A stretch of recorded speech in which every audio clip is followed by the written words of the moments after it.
வாசிப்பது என்ன ஒரு பாக்கியமான மகிமை. கவிதை. மீட்பர் பிறந்தார். இதய கடலில் இன்ப அலைகள், மீட்பர் பிறந்தார், மகிழ்ந்து துள்ளுங்கள்.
சந்தோஷம். கர்த்தருக்கும் சந்தோஷமா இருங்கள் என்று மறுபடியும் சொல்லுகின்றேன். பிலிப்பியர் 4:4 பண்ணியிருக்கிறது. பாக்கியவான்கள் அவர்கள் தேவனுடைய புத்திகள் எனப்படுவதை.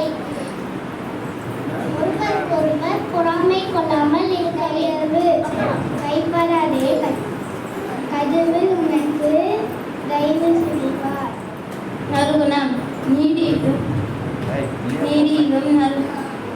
நிலவியும் உண்மையிலும். விசுவாசம் என்பது நம்பப்படையின் உறுதியும் காணப்படாததும் நிச்சயமாக இருக்கிறது.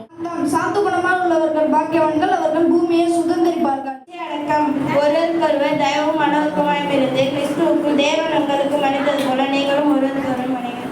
தேவதூதன் அவர்களை நோக்கி, பயப்படாதிருங்கள், இதோ எல்லா ஜனத்துக்கும் மிகுந்த சந்தோஷத்தை உண்டாக்கும் நற்செய்தியை உங்களுக்கு அறிவிக்கிறேன். இன்று கர்த்தராகிய கிறிஸ்து என்னும் இரட்சகர் உங்களுக்கு தாவீதின் ஊரிலே பிறந்திருக்கிறார். பிள்ளையை துணிகளில் சுற்றி முன்னணியிலே கிடத்தியிருக்க காண்பீர்கள். இதுவே உங்களுக்கு அடையாளம் என்றார். அந்த க்ஷணமே பரமசேனையின் திரள் அந்த தூதருடனே தோன்றி, உன்னதத்தில் இருக்கிற தேவனுக்கு மகிமையும் பூமியிலே சமாதானமும் மனுஷர் மேல் பிரியமும் உண்டாவதாக என்று சொல்லி தேவனை துதித்தார்கள். தேவ தூதன் அவர்களை நோக்கி, இதோ எல்லா ஜனத்துக்கும் மிகுந்த சந்தோஷத்தை உண்டாக்கும் நற்செய்தியை உங்களுக்கு அறிவிக்கிறேன். ஒரு நல்ல செய்தி, உலகத்திலேயே ரொம்ப ரொம்ப நல்ல செய்தி என்னவென்றால், இயேசு 2000 ஆண்டுகளுக்கு முன்பதாக இந்த உலகத்திலே அவதரித்தார். அதுதான் இருக்கிற எல்லா செய்தியிலையும் கிரேட்டஸ்ட். ஹாய் ஹோசனா ஹவுஸ் மக்களே. ஹாய். நான் இப்போ உங்களுக்கு தாளந்து உவமை பற்றிய ஒரு குட்டி கதையை நாடக வடிவில் பார்க்க போறோம். வாங்க எப்படி இருக்குன்னு பார்க்கலாம். தோட்டத்தில் இருக்கும் ராமசாமி, சின்னசாமி, பெரியசாமி 3 பேரை அழைத்து வாருங்கள். ராமசாமி, சின்னசாமி, பெரியசாமி எஜமான்களை கூட்டாரு வாங்க. வணக்கம் எஜமான்.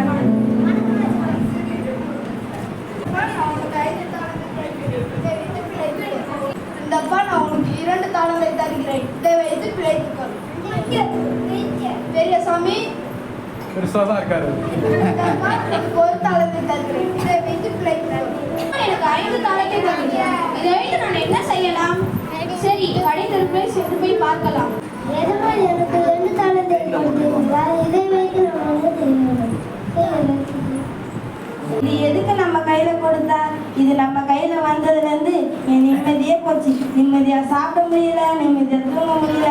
அவர் எப்போ ஊர்ல இருந்து திரும்பி வராரோ அப்ப இதை அவர் கையில கொடுக்கணும். அப்பதான் எனக்கு நிம்மதி கிடைக்கும். எங்க கிளம்பிட்டீங்க இவ்வளவு சீக்கிரம்? எஜமான் எனக்கு 5 தாளத்தை தந்துள்ளார்.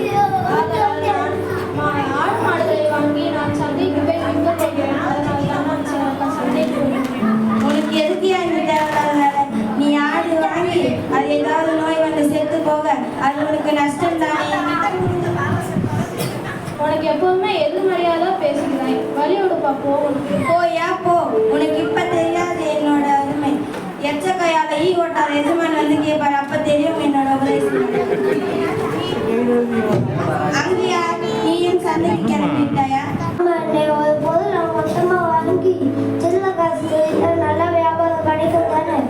கடல் தண்ணி எப்போ வருத்துறது? களிமண் எடுத்து எப்போ பானம் செய்யறது? நீங்கள் என்ன சொல்கிறீங்க? நீங்க பொருள் வாங்கி எப்போ வைக்கிறது, அது எப்போ பணமாக்குறது? அதுக்குள்ள எஜமான் வந்துட்டா என்ன பண்றது? அண்ணே, பொன் முட்டையிடுற வார்த்தை இருந்தாலும் அது மேய விட்டா அதுதான் சத்து கிடைக்கும். அதுபோல எஜமான் பற்றி எனக்கு தான் தெரியும். அவர் எப்படிப்பட்டவர்.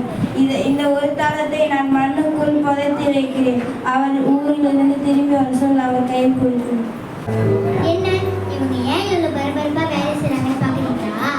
ஆமாங்க, இவங்க எஜமான் ஊர்லேருந்து வந்துட்டாங்க. என்னப்பா எப்படி இருக்கிறீங்க?